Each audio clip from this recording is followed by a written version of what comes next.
बहू कहाँ मर गई? अंदर से आवाज आई, जिंदा हूँ माँ जी। तो फिर मेरी चाय क्यों अभी तक नहीं आई?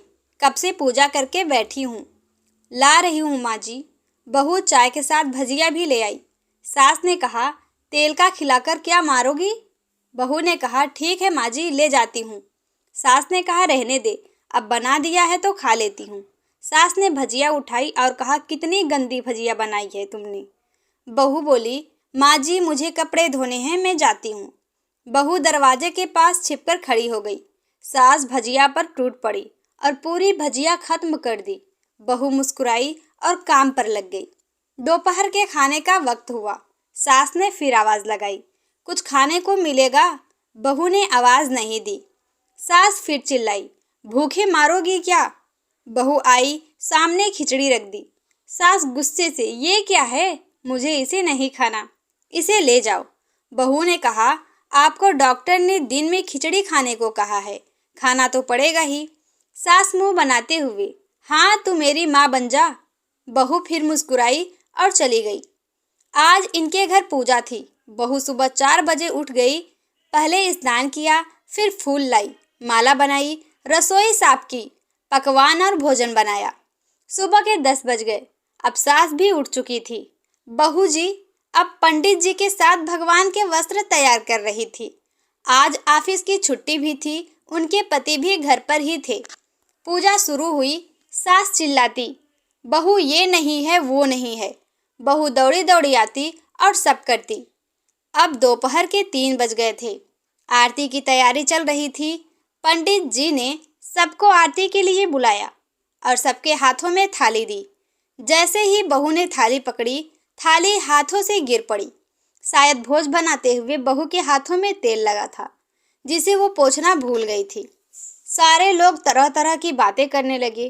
कैसी बहू है, कुछ नहीं आता, एक काम भी ठीक से नहीं करती, ना जाने कैसी बहू लाए हैं, एक आरती की थाली भी संभाल नहीं सकती।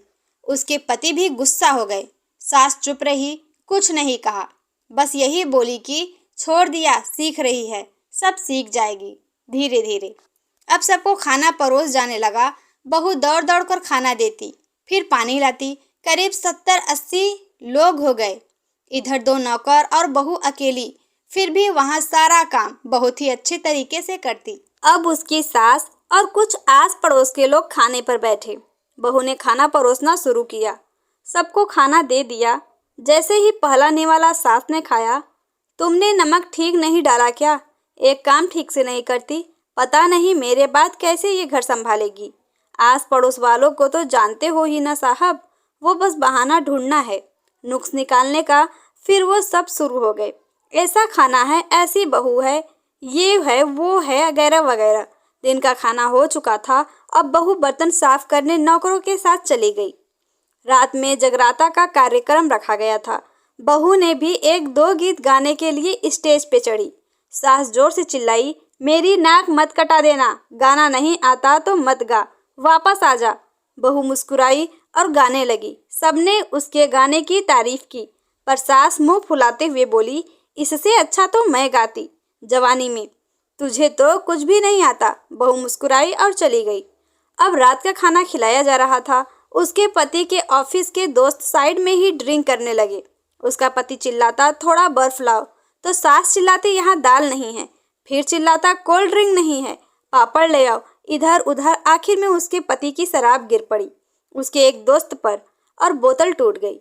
पति गुस्से में 2 झापड़ अपनी पत्नी को लगाते हुए कहता है, जाहिल कहीं की, देखकर नहीं चल सकती, तुझे इतना भी काम नहीं आता। सारे लोग देखने लगे। उसकी पत्नी रोते हुए कमरे की तरफ दौड़ी। फिर उसके दोस्त ने कहा, क्या यार, पूरा मूड ऑफ कर दिया। यहाँ नहीं बुलाया होता, हम कहीं और पार्टी कर लेते। कैसी अनपढ़ गंवार बीवी ला रखी है तूने, उसे तो मेहमानों की इज्जत और काम करना तक नहीं आता। तुमने तो हमारी बेइज्जती कर दी। अब आस पड़ोस की औरतों को भी बहाना मिल गया। वो कहने लगी, देखो क्या कर दिया तुम्हारी बहू ने, कोई काम की नहीं है। मैं तो कहती हूँ अपने बेटे के लिए दूसरी शादी करा लाओ, छुटकारा पाओ इस गंवार से। सास उठी और अपने बेटे के पास जाकर उस पर थप्पड़ मारा और कहा, अरे नालायक, तुमने मेरे बहू को मारा, तेरी हिम्मत कैसी हुई, तेरी टांग तोड़ दूंगी। उसके बेटे के दोस्त कुछ कहने ही वाले थे कि उसकी माँ ने घूरते हुए कहा, चुप, बिल्कुल चुप। यहाँ दारू पीने आए हो, जबकि पता है कि आज पूजा है और तुम्हें पार्टी करनी है। कैसे संस्कार दिए हैं तुम्हारे माता पिता ने?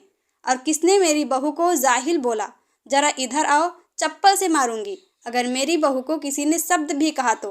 अरे पापी, तूने उस लड़की को बस इसलिए मारा कि तेरी शराब टूट गई। पापी, वो बच्ची सुबह 4 बजे से उठी है, घर का सारा काम कर रही है, ना सुबह से नाश्ता किया ना दिन का खाना खाया, फिर भी हंसते हुए सबकी बातें सुनते हुए ताने सुनते हुए घर के काम में लगी रही। तेरे यार दोस्तों को वो अच्छी नहीं लगी, जूते से मारूंगी। तेरे दोस्तों को जो कभी उन्होंने ऐसा कहा। उसके यार दोस्त चुपके से खिसक लिए। अब सास बहू के कमरे में गई और बहू का हाथ पकड़कर बाहर लाई। सबके सामने कहने लगी, किसने कहा था अपनी बहू को घर से निकाल के दूसरी बहू ले आना? जरा सामने आओ। कोई सामने नहीं आया। फिर सास ने कहा, तुम जानते भी क्या हो इस लड़की के बारे में? ये मेरी माँ भी है, बेटी भी। माँ इसलिए मुझे गलत काम करने पे डांटती है और बेटी इसलिए कभी कभी मेरे दिल की भावनाएं समझ जाती है। मेरी दिन रात सेवा करती है, मेरे 1000 ताने सुनती है, पर एक शब्द भी गलत नहीं कहती, ना सामने ना पीठ पीछे। और तुम कहते हो दूसरी बहू ले आऊं। याद है ना छुटकी की दादी? अपनी बहू की करतूत सास ने गुस्से से पड़ोस की महिला को कहा। अभी पिछले हफ्ते ही तुम्हें मियाँ बीवी भूखे छोड़ घूमने चले गए थे। मेरी इसी बहू ने 7 दिनों तक तुम्हारे घर का खाना पानी, यहाँ तक कि तुम्हारे पैर दबाने जाती थी, और तुम इसे जाहिल बोलती हो। जाहिल तो तुम सब हो, कोयले और हीरे में फर्क नहीं जानते। अगर आइंदा मेरी बहू के बारे में किसी ने एक लफ्ज भी बोला तो मुझसे बुरा कोई नहीं होगा, क्योंकि ये मेरी बहू नहीं, मेरी बेटी है। बहू सिसकियां लेते हुए फिर कमरे में चली गई। सास ने एक प्लेट उठाई और भोजन परोसा। बहू के कमरे में खुद ले गई। सास को भोजन लाते देखा तो बहू ने कहा, अरे माँ जी, आप क्या कर रही हो? मैं खुद ले लेती। सास ने प्यार से ताना मारते हुए कहा, डर मत, इसमें जहर नहीं है, मार नहीं डालूंगी तुझे। तुझे नई सास चाहिए होगी, पर मुझे अभी भी तू ही मेरे घर की बहू चाहिए। बहू ने अपनी सास को रोते हुए गले से लगा लिया। सास भी रो दी पहली बार और कहा, चल खाना खा ले। फिर मजाक करते हुए कहा, फिर मेरे पैर दबाने भी चले आना, और ये ख्याल मत लाना कि सास पैर बोलती है, किसी दिन मैं इसका गला भी दबा दूं। क्योंकि कभी मैं भी यही सोचती थी। दोनों खूब हंसने लगी। कुछ रिश्ते बहुत मीठे होते हैं, बस बातें कड़वी होती है। आशा करती हूँ ये वीडियो पसंद आई होगी। हमारे वीडियो को लाइक, चैनल पर नए हो तो सब्सक्राइब जरूर करें। धन्यवाद।